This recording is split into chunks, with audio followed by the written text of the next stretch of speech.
Pierrot, mein Lachen.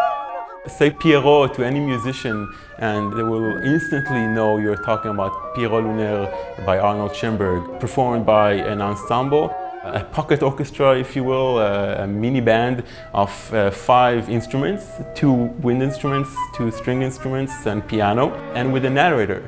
The amazing thing is that it's not sung, it's not spoken, it's something in between. And the whole work is between speech and song, comedy and tragedy, irony and hysteria, and of course avant-garde and tradition.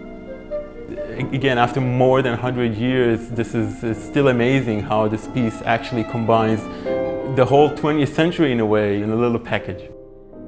The Morgan Library and Museum is really unique in that we have an amazing collection of music manuscripts and printed music, one of the finest collections in the United States. It's really a collection of collections. And this really provides artists and scholars from around the world to look at primary sources. On occasion, we are able to actually put a manuscript on view, which is really special.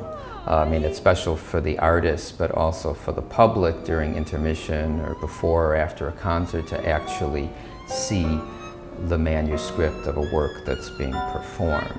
All 4 works on the program come from the first quarter of the 20th century, which for me is one of the most interesting periods in music history. That's a time when composers were finding their own individual voices rather than belonging to national schools of composition.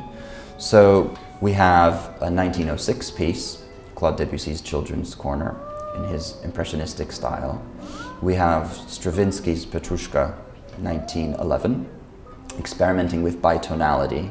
Schoenberg, which comes from 1912, a kind of expressionist cabaret atonal where you really feel the world order changing and the First World War in the offing and the ground starting to shift beneath our feet.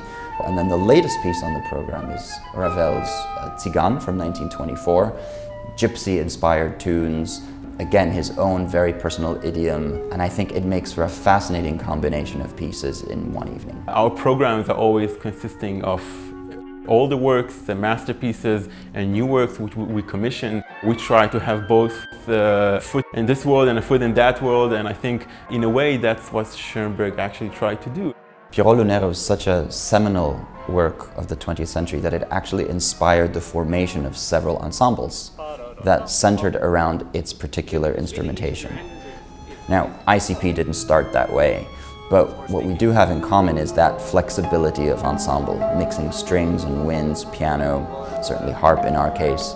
And so a program that has at its center this piece fits our ensemble quite nicely. The level of artistry is so high, and whenever they commit to a project, it's first rate. And this is very much what the Morgan is about. And I think the missions of ICP and the Morgan are very close.